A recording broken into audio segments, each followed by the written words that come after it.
Le chef de file de la France insoumise, Jean-Luc Mélenchon, a appelé samedi 14 septembre le Parti socialiste à permettre à la motion de destitution d'Emmanuel Macron, dont la recevabilité doit être examinée mardi par le bureau de l'Assemblée, de franchir ce premier capital.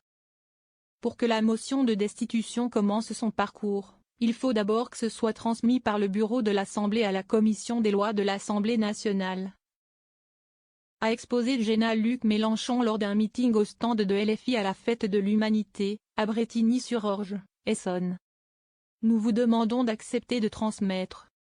En dépit des équilibres politiques à l'Assemblée, le nouveau Front populaire est majoritaire au sein de la plus haute instance exécutive de l'Assemblée.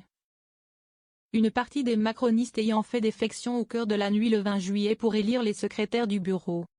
Le NFP détient ainsi 12 postes sur 22, dont 3 socialistes.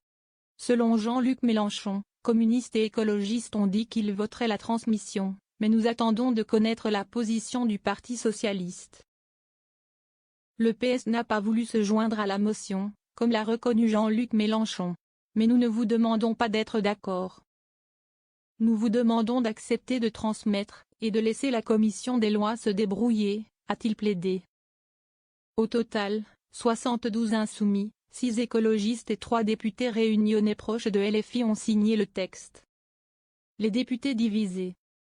Le lancement de cette procédure de destitution se veut une réponse politique à la hauteur du coup de force antidémocratique qu'est en train de faire le président de la République, avait expliqué début septembre la chef des députés insoumis, Mathilde Panot.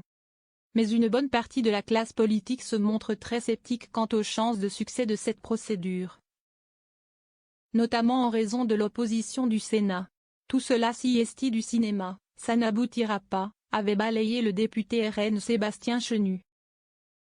Interrogés par l'AFP, les députés écologistes Eva Sas et Sébastien Pétavy ont confirmé qu'ils laisseraient passer la motion.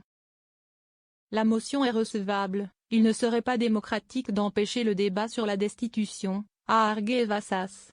Les députés communistes n'ont pu être joints samedi soir.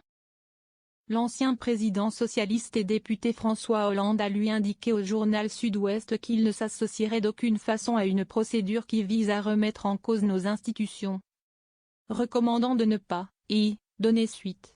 Une réunion des députés PS sur le sujet doit se tenir lundi soir, selon Christine Peerbohn, questeur et membre du bureau.